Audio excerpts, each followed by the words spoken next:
আসসালামু আলাইকুম। হাদি ভাই কে কেন বেঁচে আছেন? আপনারা এই ভিডিও সম্পূর্ণ না দেখলে বুঝবেন না। দয়া করে এই ভিডিওটা দেখে যান। হাদি বেঁচে নাই, কৃত্রিম ভাবে এখন পর্যন্ত হাদিকে বাঁচিয়ে রাখা হয়েছে।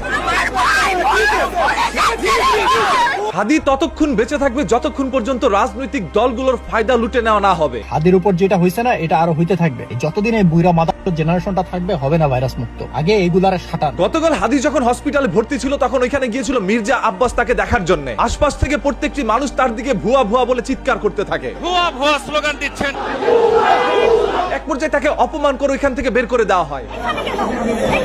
বলা হয় মির্জা আব্বাসই এরকম একটি কাজ করেছে। ওরা তো মির্জা আব্বাসের এলাকা, আপনারা তো ভাই মারবো। কিছুক্ষণ না ঘুরতেই আমরা জানতে পারি ছাত্রলীগের একজন কর্মী নাকি হাদির জীবনটাকে কেড়ে নেয়। আপনারা আওয়ামী লীগের ফ্যাসিবাদের দোষর। পরিকল্পিতভাবে তারা এই কাজটি করে এবং এই যোগসূত্রের সাথে অতীত আওয়ামী লীগ, দিল্লির ফ্যাসিবাদ সবাই জড়িত আছে। তবে কোনোভাবেই আওয়ামী লীগ এটা মানতে নারাজ। জুলাই গণ অভ্যুত্থানে হাদির অবদান কি? হাদি নামে কাকে মানুষ চিনত না? বাংলাদেশের সংকটে হাদিকে এদেশের মানুষ পায়। হ্যাঁ, এই আমতারেকের মতো অনেকেই রয়েছে যারা এই সকল কথাগুলো আজ অস্বীকার করবে। ওই যে বলেছিলাম না, নিজস্ব ফায়দা যতক্ষণ না লুটে না হবে ততক্ষণ পর্যন্ত হাদিকে কৃত্রিম ভাবে বাঁচিয়ে রাখা হবে। যেখানে ডাক্তাররা বলেছে হাদি আর বেঁচে ফিরবে, এরকম আশা আমরা করতে পারি না। আমরা পেশেন্টের ব্যাপারে কোনো আশার কথাই বলবো না। উনি সর্বোচ্চ খারাপ অবস্থাতেই আছেন। সেইখানে এখন পর্যন্ত তাকে বাঁচিয়ে রাখা হবে। বেঁচে নাই, তারপর আপনারা করেন। তফসিল ঘোষণা হয়েছে রাতে আর দিনের বেলায় হাদির জীবন শেষ। আমাদেরকে গুলি করে রাখ পর্যন্ত কোনো কিছু আমাদের গায়ে লাগে না। এরকম আরো অসংখ্য হাদিদের জীবন যাবে যারা সত্য কথা বলছে। শুধু আমাদেরকে যদি কেউ গুলি করে মেরে ফেলে তাকে যেন ধরে বিচার করা হয়। হাদিকে দুনিয়া থেকে সরিয়ে দেওয়া হবে, এটা কিন্তু আগে থেকে পরিকল্পিত ছিল এবং সেই বিষয়টি হাদির কান পর্যন্ত পৌঁছে দিয়েছিল।